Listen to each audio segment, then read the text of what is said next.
What up, what up, what up, what up, ladies and gentlemen, once again, the one, the only, the motherfucking general, say it with me, Miguel Magayon! Ladies and gentlemen, the president, the founder, the CEO of not only the Mexican sports betting podcast, but the one and only Magayon Entertainment. Ladies and gentlemen, welcome back. Today, I want to give you guys an update. Today, I want to give you guys a recap. Today, I want to give you guys the 411, the scoop on what the fuck is going on out here. Ladies and gentlemen, today, I am giving you guys a breakdown, an in-depth analysis, and as always, a free and transparent review on what the fuck is going on in the NBA season. So with that being said, ladies and gentlemen, as always, you know what to do. When the general's about to teach you some shit, when the general's about to educate you on shit, and when the general's about to drop some knowledge up in this motherfucker, ladies and gentlemen, you get the pens and the motherfucking pads. And let's get into this. So, first up, I want to do a recap here of what happened with, where do I want to start? I want to start off with the Suns and Warriors real quick. Because I got to tell you guys, honestly, the Warriors look fucking old to me, guys. Like, they look real fucking old. I'm over here watching this game. I'm over there like, come on, Klay. Come on, Klay Thompson. What are you doing? Come on. Córale, way. Hit a fucking three-point shot, bro, for once in your fucking life. Like, this dude is looking old. He looks washed. He looks run down. I don't think he's going to make it. Ladies and gentlemen, Klay Thompson is not the Klay Thompson of old no more. He's just fucking old. And I'm sorry, I love him, I have to say it. Klay Thompson looks washed to me. He plays absolutely zero fucking one-on-one on-ball defense. He's basically just a team defender out there. He tries to protect the perimeter, but he's basically backing his ass up into the paint, letting dudes hit fucking, wide open three-pointers on him. And they drive the ball on him, they dunk on him, they rebound on him, they run the fast break on him. Klay Thompson can't keep up on the fast break no more. On offense, on the fast break, he's basically just a trailer. On offense, on the fast break, he basically has to jog. On defense, he can't run a fast break. Basically, every time the other team steals the ball and takes off on a fast break run, he basically stays his ass behind now. He can't run no more. Klay Thompson is not an elite defender. He hasn't been for a while. I know a lot of people were saying he just needs some time off. He needs some time to recover. Back-to-back ACL injuries, this, that, and the other. Ladies and gentlemen, he's done. He's gone. He's washed. And it's really, I don't want to say this. I hate fucking saying this because I love Klay Thompson. That's my guy. He's made me a lot of money in the sports books over the years. But moving forward, I have to fade Klay Thompson now. He just looks fucking too old. And it's not just that his shot isn't falling. It's not just about the three-pointer. He has zero capabilities on defense. I was watching that game, Phoenix Suns, Golden State Warriors. I watched the entire 48 minutes. And every time Klay Thompson was the on-ball defender, they went straight on him, straight at him. They were dunking on him. They were driving layups on him. They were shooting wide open three-pointers on him. Klay Thompson was basically getting the business all fucking ball game long because he can't protect. He's not a good on-ball defender. He can't protect, the ball right now. He just can't. It's just not happening. On the fast break, over and over again, Phoenix would get a turnover on defense and they just run the fast break and Klay Thompson just stays behind. He can't block anybody's shot. He can't steal the ball from anybody anymore. He's basically just an average, below average team defender. He plays the zone. He plays the paint. He tries to stop people from fucking getting in the paint. And they're still blowing by his ass. So I don't want to say let down because again, I know he's coming back from multiple injuries and he's trying to recover. But I think it's just gone now. I think Klay Thompson is a thing of the past because defensively, he is a massive liability. I actually thought coming into this season that his three-point shot and his jump shot was the only thing I was going to have to worry about. No, I was dead ass wrong about that. The main thing I think this team needs to worry about is Klay Thompson plays zero fucking defense because he can't move laterally like he used to.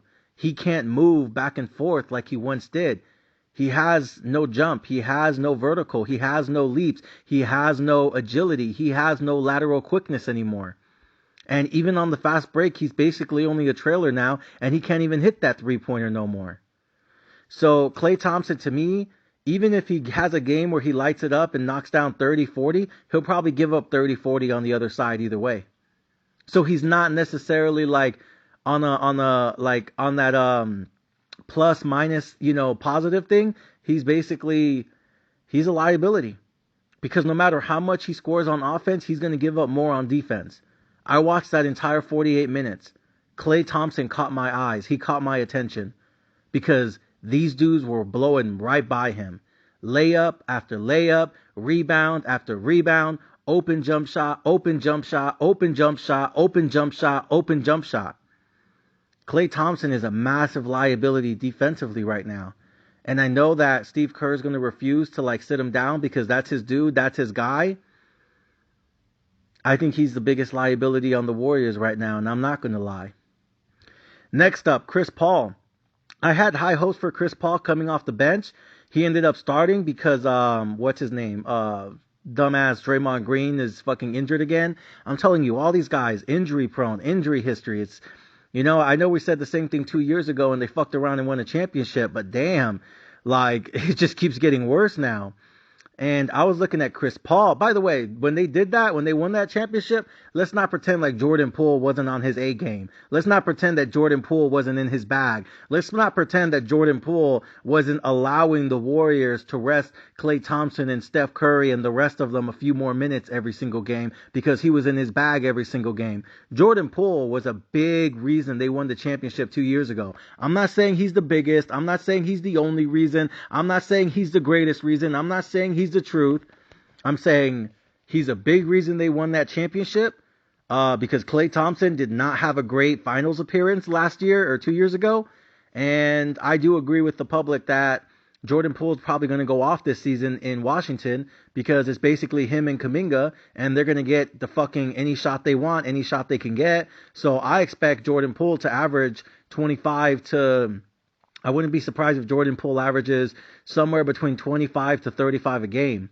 Not because he's that good, not because he's that elite, but it's basically him in the Kuminga game. Or not Kuminga, Kuzma, excuse me. It's basically Jordan Poole and Kuzma out there in Washington, D.C. right now, running the game. There's no more Bradley Beal. There's no more Russell Westbrook. There's no more fucking John Wall.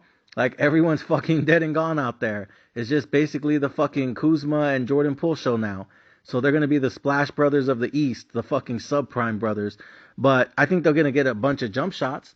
I think they're going to take a bunch of fucking shots, hit or miss. So I wouldn't be surprised if Kuzma and Jordan Poole both average at least 25 each a game.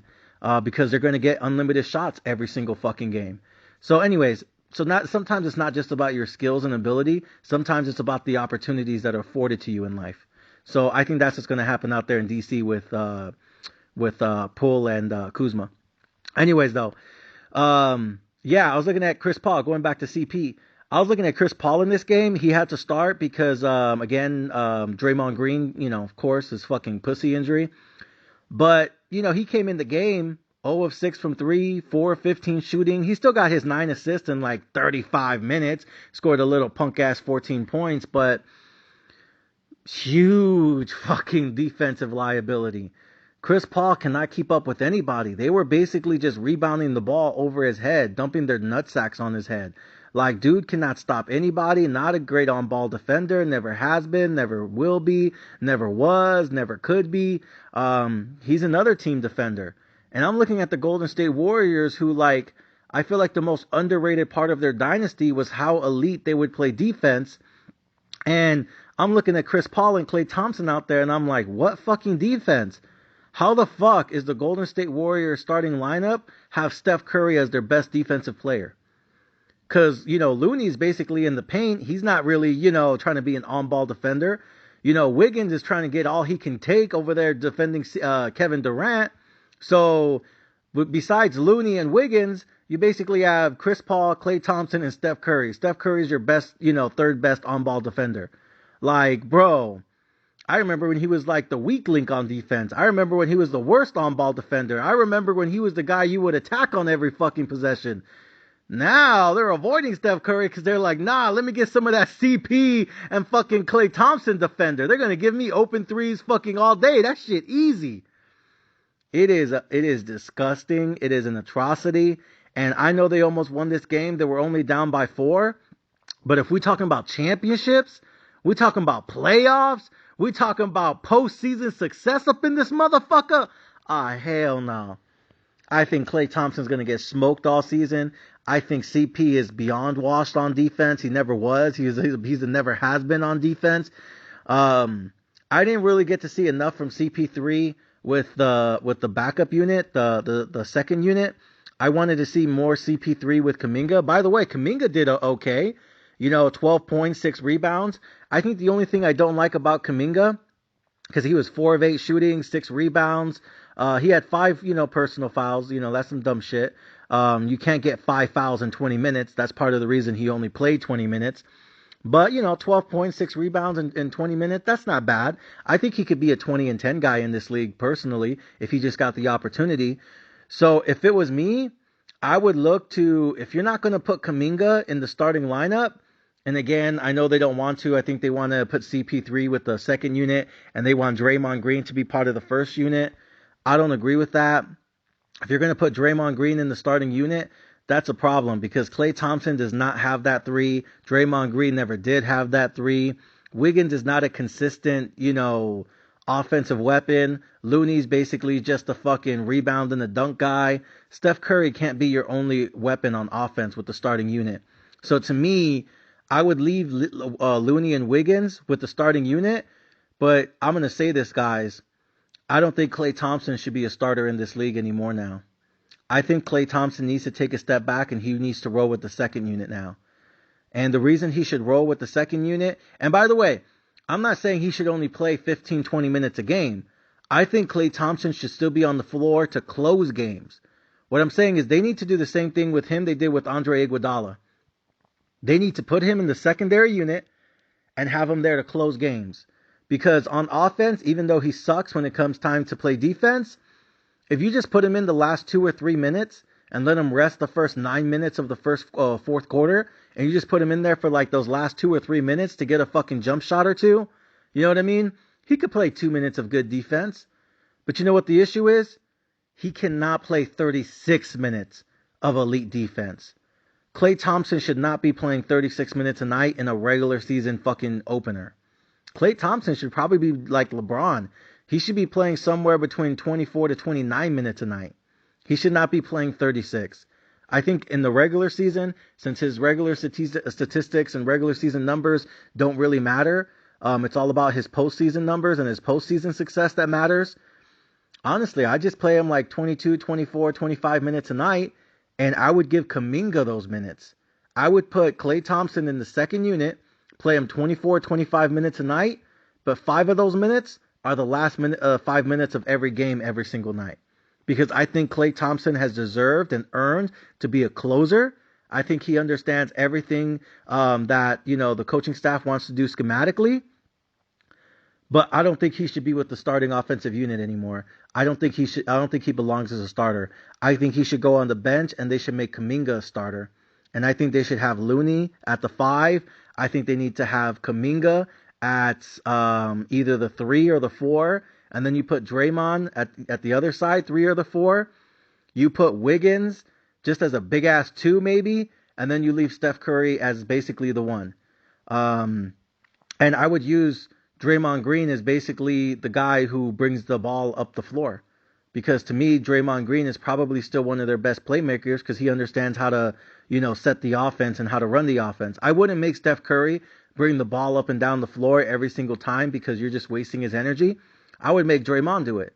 And Draymond can do it because I think Draymond Green is another guy that should probably only get 20 to 25 minutes each a game, but he should be on the floor for the last 5 minutes just like Klay. And then you put him 20 minutes a game, and then you give Chris Paul the other 20 minutes a game. I think CP3 and Draymond Green should basically split minutes because both of them should be the guys who bring the ball up the floor up, and they're both non-shooters anyways. They're basically mirror images of each other. Just one's a big and one's a small guy. But basically, it's the same thing. Neither one of them can really hit the open three. Neither one of them are doing anything spectacular athletically. But if you save them and only play them 20 minutes a night, they can do more with their minutes. And they're going to get more rest, which is going to save them for the postseason, in my opinion. So Chris Paul should not play 34 minutes a night. Klay Thompson should not be playing 36 minutes a night. And Draymond Green shouldn't be playing 36 minutes a night. I think Draymond Green, at this stage of his career, play him 20, 25 minutes a night and save those last 5 minutes, last 2-3 minutes of every game. Him and Klay Thompson are on the floor, and they close out every single game. But I don't think he should be playing more than 30 minutes a night. Neither should CP3. So I think CP3 should roll in with the second unit. Draymond Green can play the first 6 minutes. Then Chris Paul gets 6 minutes. Then Draymond Green gets 6 minutes. Then Chris Paul gets 6 minutes. Again, you just have to spread out their time, but I don't like CP3 playing 34 minutes because on defense, he's just going to continue to get tired and he's just going to continue to get blown by. Same thing with Draymond Green when he comes back, and same thing with Klay Thompson. I love Draymond Green and Chris Paul and Klay Thompson closing a game because if they're only playing the last 2 or 3 minutes a game, they really only have to make one shot when it counts. But if they're playing 36 minutes a game, they got to make like 10, 15, 20 shots when it counts. You see what I'm saying? So I'd rather they just for sure play the last 2 or 3 minutes of every game. But in the meantime, you got to give these guys more fucking time. I love Gary Payton. I know Gary Payton had an off night, but I would give him more than 22 minutes a game. He's in his fucking prime. I'm not that big on Moody, but Moody's a fairly young guy. He needs to get more minutes per game. Kuminga, I think, could be a beast in this league. He had fucking 12 and 6 in 20 minutes, even though he had fucking personal fouls up to 5. But he should be getting 30 minutes a game. So I just look at this roster, and I'm not a fan of the roster, honestly. Saric, he looked kind of whack to me. Joseph, he was aight. I don't really like who they have on the bench, but, you know, maybe CP3 can make them look like all-stars. Who's fucking knows? That's all he's really done all his career is make guys look better than they really were anyways. So, you know, maybe Kuminga and Gary Payton and Joseph and Saric and Moody, maybe all these guys will look better than they really are when they play with CP3 for 20 to 25 minutes a night. And then Draymond Green gets the other, 20 minutes a night. I think that's how they should honestly spread out the minutes. And Klay Thompson, honestly, again, I would bring down Klay Thompson, have him run with the second unit. I think Klay Thompson would play amazing with CP3 every night. And then I would bring Kuminga with the starting unit. And there you go. Put Looney at the 5, put Draymond at the 4 if you have to, put, Kuminga at the 3. He'd be a big-ass, athletic-ass 3. But, so was LeBron. He can do it. He has the body type. And then, like I said, I would put Wiggins just as a big-ass 2. So basically if you have your, 3 forwards, basically, so that way you have a lot of length because you're going to need that length to guard guys like Giannis Antetokounmpo. You're going to need that length to guard guys like Joker and Jokic. You're going to need that length to guard guys like Wembanyama. You're going to need that length to guard guys like Kevin Durant. You're going to need that length to guard guys like a Kawhi Leonard and a fucking, a Paul. So, yeah, I would prefer if they just had 3 forwards. 1 center, 3 forwards, and 1 point guard. Have fucking Steph Curry be the fucking 1, but have Draymond or CP be the ones who bring up the floor every single time. And then I would just have Wiggins, Kuminga, and Draymond all out there. It's going to give you a lot of length. Wiggins and Kuminga, I think Kuminga can be an energizer bunny, honestly. I think he needs to be getting more than 20 minutes a night. And I think Kuminga and Looney would play really good together. And Wiggins is a stretch out forward. You know what I mean? And Kuminga likes to drive it straight into the paint, and so can Wiggins. And Draymond, he doesn't mind playing, from the perimeter and just setting up the play, and you know what I mean? Setting those screens for Steph Curry out there in the wing anyways. So, I don't know. That's something I'm looking at. I'm not a fan of this roster. Again, I do trust Chris Paul to make them look better than they really are, but I am not a fan of this Golden State Warriors roster. It's just too old to me, and there's just too many liabilities on defense. Klay Thompson gave up 100 fucking wide open 3-point shots. Chris Paul's playing way too many minutes. I want him to be the closer. I want him to play with the second unit. He shouldn't be a starter moving forward, unless it's because of injury. Yeah, we'll see what Draymond looks like, but, him and his fucking fat ass, we'll see how many minutes he can play every night. So yeah, I'm gonna fade the Warriors in the playoffs depending on who the matchup is. Um, I assume they're still gonna make the playoffs. I think they're gonna be a bottom 4 seed again, and so we'll see who they get matched up with in the first round. But if they have to play Denver, or they have to play the Lakers again, or they have to play, the Kings, I think the Kings would definitely fucking light them up if they had to play again. Um, yeah, it'd be interesting, but I don't know. I think the Warriors can maybe win a first round game, but that's it. You know what I mean? Like I don't have them going deep into the postseason. Not with this roster. And again, it's not just because Klay Thompson is only 3 of 11 and just fucking lost his jump shot. It's the fact that he plays zero fucking defense, and neither does Chris Paul. You can't have them in the game at the same time together. Steph Curry can't be your second best fucking on-ball defender. Draymond Green's not even great at playing on-ball. He's more of a team defender. So is Looney. Wiggins is really your only lockdown guy one-on-one. And he's basically getting the business every single night now because he's trying to guard the other team's best player. It's hard for him to put up a lot of points. He was 4 of 12 last night, and he looked fucking gassed because Kevin Durant and Devin Booker were giving him the business every single fucking time down the court. So, yeah, I don't really like it. Again, I think Gary Payton should get more minutes. Gary Payton Jr. Or the second, he is a really, really good on-ball defender. I thought they were going to put him on Devin Booker all night. He only gave 22 minutes. I get it. He was 0 of 5, but who gives a shit? Who cares? He's not there to fucking drop buckets. That's what Steph Curry and Klay Thompson were supposed to do. Gary Payton second is there to play on-ball defense and lock down the other team's best, point guard or two guard, as a defender. I thought Gary Payton was going to guard fucking Devin Booker all night, because he's going to do better than Klay Thompson. So I don't know. I think they need to swap.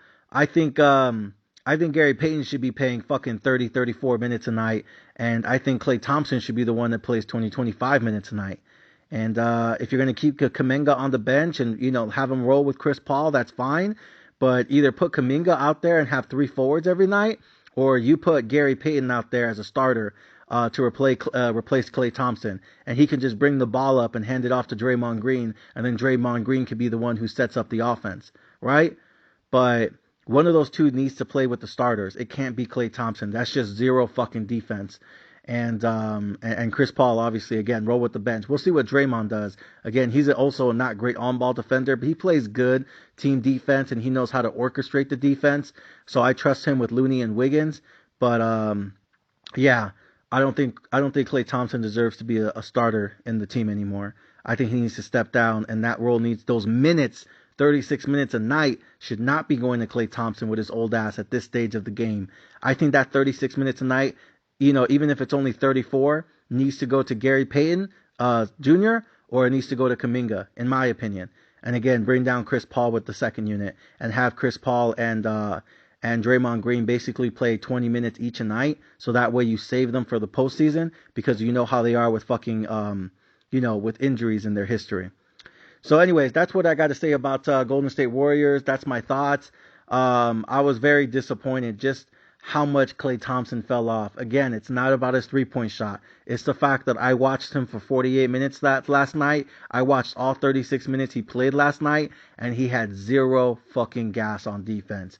He was letting everyone blow by. He was letting everyone dunk on him. He was letting everyone rebound over him. And he was letting everyone run the fast break on him. And he had absolutely zero fucking effort. And I think I just think it's because of his age. I think that's why. And back-to-back fucking ACL injuries. Just too much. So, anyways. So that's my thoughts on that. Fading them in the postseason. I still believe the Golden State Warriors will make the postseason. I just think they're going to get smoked in the postseason. And I don't know who's going to do it, but I don't have them making a deep playoff run unless they do a trade at the trade deadline. Then we'll see. I just think they don't have what it takes to compete with some of these elite teams. And I think the only reason the score was close was because, like I told you guys, I felt like the only way the Warriors would win this game is because Chris Paul would make the second unit look really great, and because the second unit for the Suns was going to have zero chemistry coming off the gate. So let's go into Phoenix right now. Kevin Durant, 7 of 2022. Wiggins was trying to give him as much as he could, and the team was playing as physically as they could towards Kevin Durant, so he had an off night. He was 7 of 22, 18 points, and they still won the game. So I wasn't really, that wasn't a big deal to me. Devin Booker, 13 of 21, 32 points, 3 of 8 from 3, 6 rebounds, 8 assists, only 4 personal fouls, 37 minutes. He's in his prime. These are the things that we should expect from him. Devin Booker is in his prime. Now, I don't think he's clutch. I don't think he's elite. I think he's a top 10 player in this league, but I wouldn't put him in my top 5. I just don't think Devin Booker is a franchise guy. I think he is like the second or third best player on the championship team. And now that they got Kevin Durant, he's basically the second best player. And I would argue that if you made me choose who would I want more in their prime, like giving you the business, Devin Booker or Bradley Beal, I think Bradley Beal is actually a better offensive guy. So I think he's actually, in all reality, in my opinion, the third best player on this team, which is perfect because I don't think he can be the best player on the championship team. And even when they went to the finals and lost to the Bucks, everyone knew that Chris Paul was the one who was running the team. Booker was getting all the buckets, but the real captain of the team was Chris Paul, and everybody knew it. So, again, I don't think Devin Booker has what it takes to lead a team and be the captain of one. I think at best he's the second, if not the third best team on the championship team, and I think that's exactly where he's at. I think Kevin Durant's going to be 1. I think Bradley Beal's going to be a number 2, and then I think Devin Booker is just going to be a fucking firework number 3. And I think that's why they're good enough to be a championship team. But at the end of the day, I think the Bucks are still going to win this. But I wouldn't be surprised if Phoenix does too. To me, that's my finals prediction. So, anyways, let me see what else we got. Grayson Allen. Hey, Grayson Allen. I was actually really happy they picked him up because they need someone to play defense, and Grayson Allen does nothing but play defense and shoot open threes. He was 0 of 5 last night, but I think he's going to get better as he feels more and more comfortable in his role. Nurkic, I think Nurkic is great for them. He's a big body guy, right in the paint, 14 points, 14 rebounds. I think that's perfect. They're going to need him to stay healthy. Let me say it again. They're going to need his big ass to be healthy if they want to win the championship because they need him against Joker. They need him against Embiid. They need him against Giannis. They need him against all the bigs in this league. So again, we don't need him to drop 40. We need him to play good defense and stop the other big guy from dropping 40. So I love Nurkic. I think he's a great player. I think he's a good guy. His problem is just staying healthy. If he could stay healthy, they're going to need him to win the championship because they can't win it without him because their backup centers fucking suck. So, and then last but not least, did you guys watch Okogie last night? Okogie? I was like, who the fuck? I don't even know who he is. Dude, this dude is an Energizer Bunny, 17 points, 5 rebounds. He was giving everybody on the Warriors team the business. He had a lot of great effort. I liked what I saw from Okogie last night. I think he's going to be great for this team, and I think he's going to be the difference maker. He's going to be the X factor like Jordan Poole was for the Warriors. Not because he's dropping 36, 38, but because he's providing energy for the team. So I love him with Devin Booker. I love him with Kevin Durant. I love him with Bradley Beal. I love him as an energizing bunny. I got to tell you guys, I love this starting 5. I really, really, really fucking love this starting 5.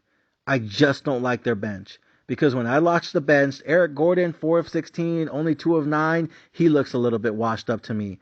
Goodwin, he looked average. Little, he looked aight. Watanabe, whatever. He's a big guy. He's a small forward, but he plays like he's a fucking big. He's like 6'8", 6'9". He looked aight. Ebanks, yeah, whatever. I do not love their bench, but I love their starting 5. To me, that's the difference in why I'm choosing the Bucks to win the NBA Finals this time, because I love the Bucks bench right now.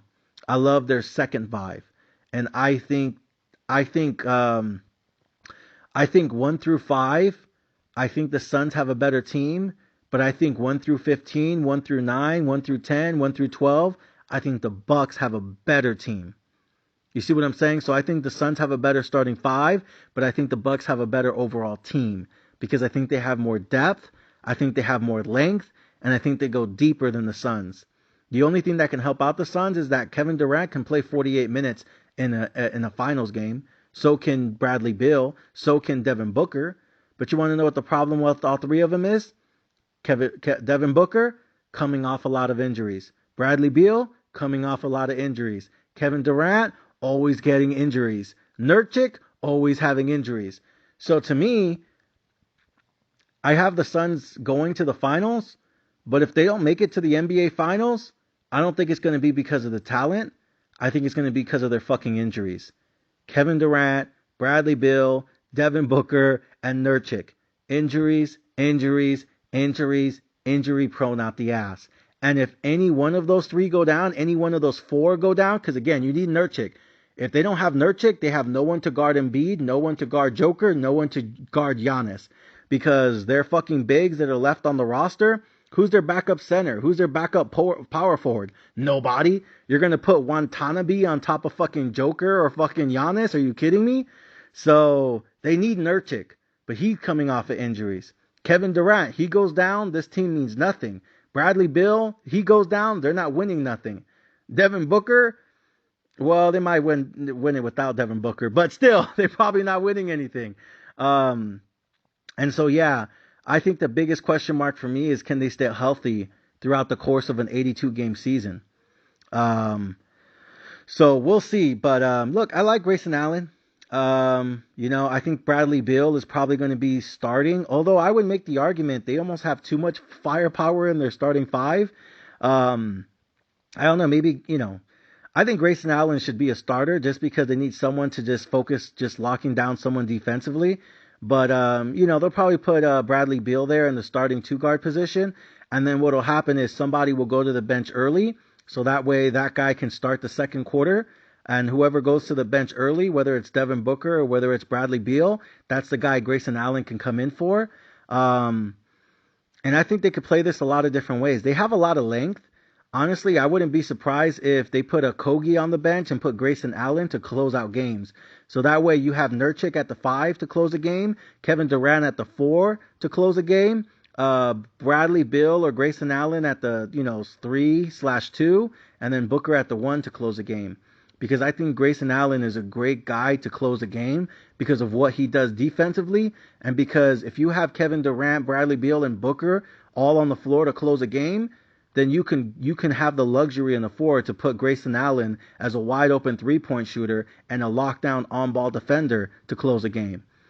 And then of course you put Nurkic or Okogie if you have to at the 5. So, and then leave Kevin Durant at the 4. So yeah, I love this starting 5. I fucking love this starting 5. Their top 6. It's just number 7 through 12 I worry about. And I think that's where Milwaukee's bench has the advantage. And that's where they can probably outscore them like 20-5. So to me, I think that's the biggest weak link of this team, and I think that's why I still have Milwaukee winning this whole thing at the end of the day. So anyway, so that's what I thought about the Phoenix Suns. Again, I have them going to the NBA Finals, but I think the Bucks are going to still beat them, and I think the most important thing I'm looking at for them throughout the course of the season, throughout every game, is injuries. Because they need Nurkic, they need Durant, they need Beal, and they need Booker, and all 4 of them are what? Injury prones out the ass. So that's my analysis on that. Very bearish on the Warriors, so to speak. I don't think they're going to accomplish much in the postseason. I think they might be a one and done, and I think Klay Thompson's going to have to reevaluate his career because I don't think he has what it takes to be a starter anymore. If he's not hitting those open 3-point shots and he's playing zero defense, then basically he's like a JJ Redick was at the end of his career. And I know at some points he gets hot and he'll drop 30 or 40. The problem is he would drop 30 or 40 in his prime and still play top 10, top 5 defense. Now he's going to drop 30 or 40 in the middle of a game and give up 30 and 40 on the other side of the game. Like, bro, it's absolutely zero defense. You guys have to watch him play defense right now. They literally just do nothing but blow by this motherfucker 30, 40 times a game. I think they probably scored 40 points on Klay Thompson last night. I really do. And on the fast break, he does zero defensively. He just stays back and lets them score a fucking layup, and then he stays for the ball to get back to his side of the court. Like, zero. Like, I'm telling you, and it's not his fault. I get it. It's injuries. It's age. It's all war of attrition. But he can't be a starter. I think you have to give Gary Payton more minutes, and I think you have to get Kuminga more minutes. They can't just be playing 15, 20 minutes when they're in their fucking prime and Klay Thompson's over there on one fucking knee, one fucking leg, trying to shoot up three still to make up the difference. It can't be that way. So anyways, that's what I think about the Suns and the Warriors game. Next up, what do we got on this? Oh, excuse me. There was one more game last night that nobody cared about because it was fucking disgusting. Lakers at Nuggets. All right. Let me start off with this. Anthony Davis is a bitch, America. Yeah, that's right. I said it. This dude is a bitch-ass NBA player, man. I am not a fan of Anthony Davis. Never have been. Never will be. This dude, man, he's soft. He's fucking weak. He's a bitch. He's a bum. This dude is fucking whack to me. Very bearish. I didn't like the way the team played. Once again, Russell doing what Russell does. Reeves, he was okay. Doesn't look like he deserves a fucking $100 million. Hachimura, he was alright. Christian Wood, he did okay. I'm be honest, I didn't like what I saw. I didn't like what I saw the whole fucking game. And to me, the fact that LeBron James only played 29 minutes and he already looked exhausted on the opening day, this team is done. Anthony Davis is going to play like a pussy again. He's always fucking hurt. James is fucking super old. Reeves is basically the $400 million guy. I forgot how much money they gave him. He looks overrated. There's going to be games they win and everyone's going to be all hyped about it. But this team just has no chemistry. And I told you guys, that's why I chose the Nuggets, because there's no chemistry. Look at the bench. Who the fuck are these dudes? Vincent came over from Miami. Okay. Christie, no one's ever heard of. Hayes, nobody cares. Reddish, he's lost on offense. Lewis, lost on offense. Christian Wood, trying to figure out what to do on offense. Hachimura, still trying to get more minutes. He's probably frustrated he's only getting 15 a night. Austin Reed's got 31 minutes, but he's not the guy. And Russell is just, why is he still a starting point guard in this league? I thought they would have fucking dumped him on the side of the road by now. I can't believe they re-signed his ass. Meanwhile, the Denver Nuggets, they did exactly what I told you they would do. It did exactly what I expected them to do. They played like a team. Because for the most part, they brought back their entire motherfucking roster from last season. They brought back damn near everybody, with the exception of like one or two guys. They literally just brought back everybody. And their starting five is exactly the same. So, yeah, I think Denver's going to win a lot of games this season. I don't have them winning the championship, obviously, but I think they're going to win a lot of regular games this season because it's just too much chemistry, too much teamwork, too much cohesiveness, and I think it's just really hard to keep up with the Denver Nuggets because they know what to do on offense and they know how to play defensively as a team, as a unit, one mind, one body, one set. So I love the Denver Nuggets in the regular season. I think they're going to win 55, maybe 60 games this season. And it's not going to be because they have more talent than everyone this season. It's because they're going to have more cohesiveness than anyone this season. And yeah, that's how I think that's going to happen. And then I have them losing in the Western Conference Finals to the Phoenix Suns. That's just my opinion. I think Denver Nuggets will get the 1 or 2 seed, and then the Phoenix Suns will get the other 1 or 2 seed. And I think they're going to meet in the Western Conference Finals. They're going to play in the Western Conference Championship. And I think Phoenix Suns is going to beat them and get that fucking retaliation. And then they're going to go out to play Milwaukee. And then I think that's when Milwaukee basically curb stamps their punk ass. So, anyways, though, and then for the Lakers, I don't know. Maybe they once again go into the play-in tournament. I have no fucking idea. I got no clue. But LeBron James just looks super washed to me.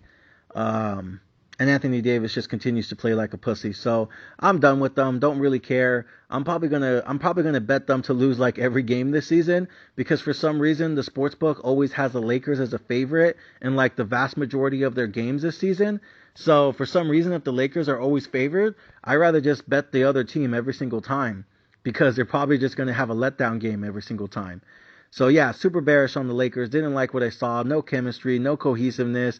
Everyone looks lost on defense. LeBron James is only playing less than 30 minutes a night. He's washed. He's old. Anthony Davis playing like a pussy. Russell looks like a fucking moron. He looks like an idiot. Hachimura looks like he's frustrated. Christian Wood looks like he's lost on defense. This entire fucking roster sucks. It's a dumpster fire. It's a shit show. It's shenanigans out there. It's the fucking Los Angeles Generals, the little commanders, just running around like fucking idiots, clowns, and morons. So that's what I got to say about that. All right. Next up, let's look at the NBA slate for today, guys. We have a lot of games, opening day of the league, basically, and every team in the league is going to be playing tonight. I'll give you guys my leans, I'll give you guys my plays, I'll give you guys my predictions, and I'll give you guys all of my in-depth analysis, 100% free, 100% transparent, and 100% documented for the world to fucking see. Let's get it. So, let's start off with the first game. Hawks at Hornets. Don't really care. I told you guys I don't like Trae Young and his fucking stupid ass attitude. I don't think he's the guy. I don't think he's the franchise guy. I think he's a guy that would really benefit if he had a dominant big to play with. But I don't think you're going to get a Joel Embiid unless he demands a trade. And I don't think he wants to go out there and play with fucking little tiny ass fucking Trae Young anyways. So I think Trae Young should be traded. I think he has a lot of trade value right now. And I would trade Trae Young and get like 3 or 4 first-round picks and then try to see what you can get and start all over again, because Trae Young is not the guy that's going to lead you to a championship in the Eastern Conference. You're not better than New York. You're not better than Boston. You don't got more heart than Miami. You're not better than the Bucks. You know, like, what are we really doing? Are the Hawks even in love with Trae Young? Because I said this last night on my opening podcast for the NBA season. I don't feel like the black community really cares about Trae Young. I don't think they embrace Trae Young. I don't think they fuck with Trae Young. I don't think they love Trae Young. Trae Young plays in the fucking black capital of the world in fucking Atlanta, Georgia. And they still don't fuck with Trae Young. So I think they should trade his ass to Canada with his light skin ass, go out there and party with fucking Drake, you know, half black, half white type of shit. And I think Trae Young, honestly though, you know, all jokes, no kidding aside, I think he would do great out there in Toronto, Canada, because I think Siakam would, love to play with them. I think they should trade him, and I think Toronto should give up 2 first-rounders for him. And I think Toronto Raptors, if they want to stay relevant, should go ahead and try to get a Trae Young, because he's doing absolutely nothing in fucking Atlanta. He gets paid max money. He wants that LeBron James money. He wants that fucking Russell Westbrook money. He wants that Bradley Beal money. He wants that Devin Booker money. He wants that KD money. He wants that Giannis Antetokounmpo money. He wants that Joel Embiid money. And I'm like, for what? So you can fucking fix your fucking bald spot? Get the fuck out of here. So now, very bearish on Trae Young, and I think it's just a waste of time for both parties and for the organization to keep Trae Young. They should trade him now while he's still in his prime. The Hornets, we'll see what happens with fucking LaMelo Ball, whatever his fucking name is, Lizzo Ball. I don't even remember him anymore. All he does is get injured, just like his fucking brothers. So this is a game I'm staying away from because I really just don't care. I really just don't care about this game. So fuck them both. You got the Wizards at the Pacers. Pacers favored by 5. Give me the Wizards. I think the Wizards are going to ball out. I think the Wizards are going to win, probably 30, maybe 40 games. And then I think they're going to maybe pull off a first round upset. We'll see. But ultimately, I think they're just going to be a fun team to watch. I think Kuzma and Jordan Poole are going to go off, and I think they're going to be a very entertaining team this season. So give me the Wizards. Fuck the +5. I take the money line. Get them at +250 right now. So give me the Wizards. Next up, Celtics at Knicks. Boston's favored by 4. I'm not a fan of Julius Randle. I think he's a bitch. I think he's soft. I think he's in his feelings. I don't think the Knicks love him. I don't think the Knicks fans love him. And I don't think Knicks management loves him. I think they regret fucking maxing him out already. I think the Knicks should go ahead and trade him. Maybe they trade him to Atlanta so he can play with Trae Young. You know what I mean? Who fucking knows? But again, I think you should trade Julius Randle. I think he still has some trade value in this league, even with his fucked up attitude. He's just not the guy. He's just not. He's whack as fuck to me. So, yeah, Celtics favored -4. I'd go ahead and take Boston on the money line. I think they're going to be -200 or something. I'd take Celtics on the money line. I think the Celtics are going to do good in the regular season, but I think when it comes to playoff time, when push comes to shove, I think they'll beat the 76ers. I think they'll beat the Miami Heat, but that's 50-50 to me. But I don't think they're going to beat the Milwaukee Bucks. I think Dame time is too much, and they have absolutely nobody to stop Giannis Antetokounmpo in his prime. Al Horford is just big, but he's just getting super old, just like LeBron James' old ass.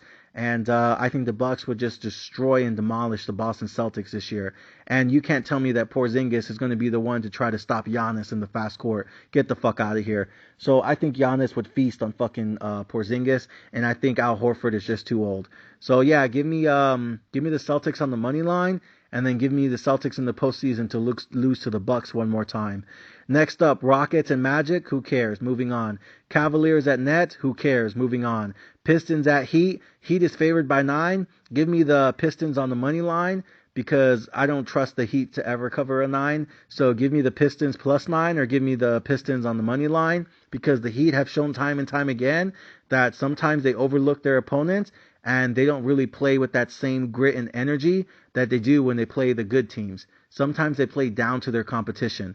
So don't be surprised if the Pistons win. So I would take the Pistons on the spread and I would take the Pistons on the money line.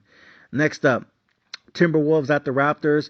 Don't care about either of these teams. And again, is another guy, a big guy that fucking sucks. He's whack as fuck to me, and he's a bust right now, and that's Anthony Towns. He has a lot of potential. He has a lot of upside, but I feel like he cares more about the Instagram than he does about his fucking three-point shot. So, nope, Timberwolves, Raptors, who fucking cares? Give me the Raptors. Thunder at Bulls. I told you guys Lonzo Ball is eating too much of the salary cap, and that's why they can't put enough good players on that roster. DeMar DeRozan still getting old. The Thunder still getting young. Give me the Thunder on the money line. I think the Bulls are just going to continue to suck this season. Pelicans at Grizzlies, even money. That's a tough one. Give me the Pelicans. I think they're going to continue to win a lot of regular season games, even without Zion's fat ass. But if he is finally playing, then they're going to look unstoppable in the regular season. But like always, he's going to get hurt with that knee injury because this motherfucker can't stop going to McDonald's. Next up, Kings at Jazz. No one really cares, but I like the Kings in this situation. I am very bearish on the Jazz. I think they're overrated. I think their roster's trash, and I think they need to blow that whole thing up one more time. So give me the Kings. I think the Kings are going to have a top 3 seed. I have them as a 3rd or 4th seed in the playoffs this year, and I think they're going to continue to grow and get better. Give me the Kings -2. Next up, Maverick at the Spurs. Dallas favored by 4.5. Fuck out of here. Give me the Spurs. I think very highly of Wembanyama. I think he is going to be a Hall of Famer. I think he is going to be that guy. And I think he's going to be a force in the league for a long time to be fucking with. Give me Wembanyama, Spurs, money line. I think he drops fucking 30 tonight. And then last but not least, Trailblazers at Clippers. Clippers are favored by -9. Go ahead and give me the Clippers. I don't want to cover the -9, so give me the first half money line. I think the first half money line is around -200. I think the Blazers are going to get locked down. Kawhi Leonard's going to be in his bag. Paul George is going to be in his bag. This team looks really good on paper. I have them either going to the Western Conference Finals or they're going to get bounced in the second round. I think they have the potential to beat the Denver Nuggets in the playoffs, especially if they're healthy this time, but I do not think they have what it takes to beat the Phoenix Suns. So they have enough what it takes to beat the Nuggets, but they don't have what it takes to beat the Suns. That's just my prediction. But first, give me the first half on the money line, -200, -250. The first half is Clippers -5. So there you go. Those are all my plays for tonight. That's kind of what I'm seeing right now. Oh, and by the way, real quick on the Clippers, I don't think they're going to ever have what it takes to win a championship. I think Kawhi Leonard and Paul George are going to play their asses off this season because both of them are looking for another max contract extension. If I was Paul Ballmer, the owner, I would not give it to them. They have not earned a max contract extension. And if they have fucking MVP seasons this year, that just shows me that they only want to play when they're up for a max extension. So no, too much history prone, too much history injury, and these dudes both play like fucking pussies. No, fuck no. If Kawhi Leonard and Paul George both have MVP seasons, I trade both their ass for the fucking max amount of fucking I can get. Because they only want to play when it's time to get another max contract. I'm not giving Kawhi Leonard and Paul George a 4-year max contract extension for $250 million. I'm just not doing it. Because all they do is get hurt. All they do is complain about their pussy. And all they do is sit down on the bench and talk about their fucking feelings. These dudes are a bust. Like, for all the fucking potential they have, they've won 0 fucking championships. And it's always because of fucking injuries. You think that's going to get better with time?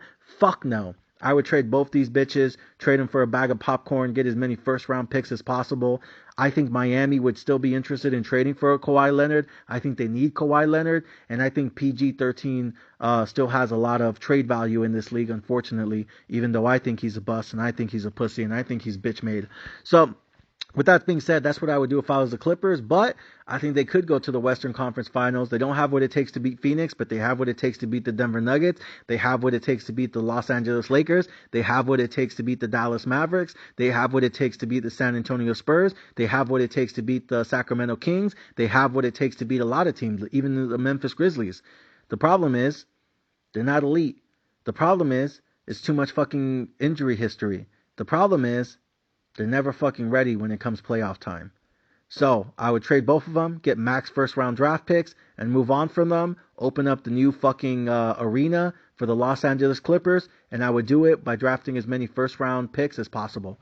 So those are all my predictions. Those are all my analysis, and that is all my in-depth thinking. Let me know what you guys think. Any comments, put it in the comment sections. Once again, all my plays are free. All my predictions are free. Everything here on the podcast, 100% free, documented, transparent, here for the world to fucking see. Ladies and gentlemen, thank you guys for listening. Thank you guys for subscribing. I'll see you guys tomorrow night or later on tonight when I drop my NFL picks for the upcoming week. And I'll let you guys know what I'm looking at, what I'm seeing, what I'm thinking, what I'm doing, and how I'm reading the situation.